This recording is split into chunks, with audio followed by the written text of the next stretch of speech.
Hi, I'm Vince, and this is Owen, and we're going to share with you a scene from our new movie, The Internship. Owen, this is the interview scene. Oh, yeah, I remember. Okay, bring it in closer. Get in closer. Yeah. We are Chemistry. interviewing for Here we internships at Google in a Google Hangout. We are not used to this, but here, go ahead and watch. Watch it.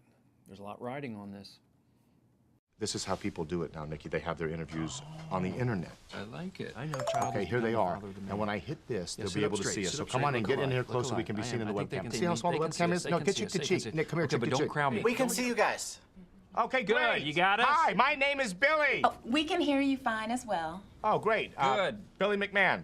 Nick Campbell. I'm Benjamin. Allison. Most importantly, for our Google Plus Hangouts, this top left, it says Plus Andrew. That's my first name, and it means my Google Plus accounts. So I click on that, and in here you'll find all of my Google Plus features. If I click Home, you'll notice that there's a huge drop-down menu with a whole bunch of different features in Google Plus. So when you click on Hangouts on Air, you can start live Hangouts here. You can start a Hangout on air by clicking this button.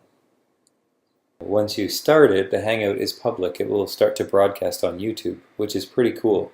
You don't have to make an on-air Hangout though, you can make an off-air Hangout, and that allows you to edit and tweak your videos as you need to when you're preparing it for publishing. One of my favorite apps within Google Hangout is called Symphonical. Symphonical is a workspace where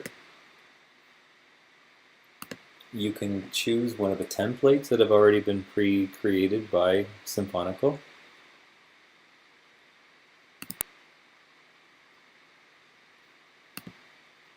For example, this is a Scrum board, and with the Scrum board you can attach all other users in the Scrum board and give them their own areas or workspaces.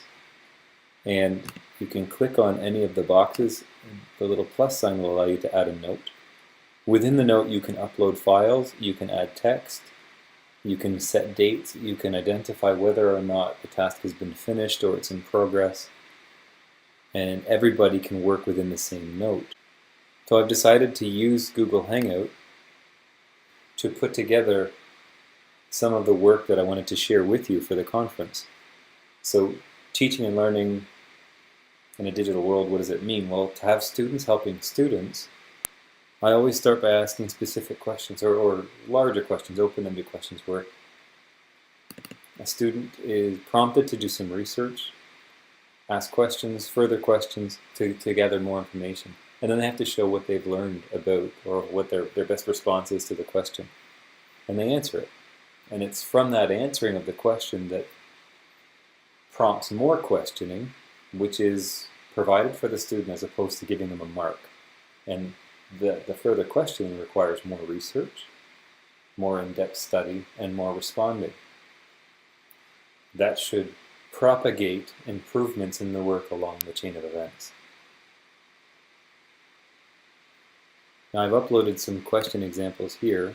And this is again a neat thing about Symphonical because they're here and you can just click on it and it will auto-open the page so you can have a look at it. Now the summary here is simple. I ask one general question, it's in bold. This is how I might start an activity in class. And once I've asked a question, each student will independently try and solve it on their own. Then they post back to me.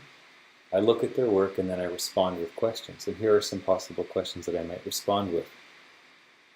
Depending on where they're working, what they're working on, and how detailed their first response was, I may post specific questions geared just to them. And it may not even be from a bank of questions. I may have to create my own because each student is unique and each student's work is unique. Once they've been given secondary questions, they go back and research and repost. I'm doing this for a specific purpose. The purpose is to show students how to question their work, because once they can question and look at their work critically, they'll be better able to ask questions and critically analyze their peers' work, which is where this tool is best used, not just in the classroom, but between students. The next thing I like to make sure I do is I want to show some examples about how I'm using some technology or some examples about different types of tech that exist that they may try and use in groups. So I've identified some here as Neograph, Office 365 with the Peel board. They're doing great things with it. Edmodo is a great class building tool.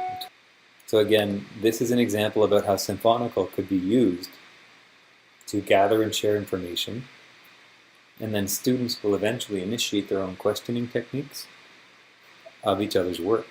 And they may even start working in groups online, which is what my students are doing. They will create their own Google Hangouts, bring the problems they're having in class, and then start working on those online. It's not just academically focused, it could also be socially focused, where they're working together to try and solve real-life problems.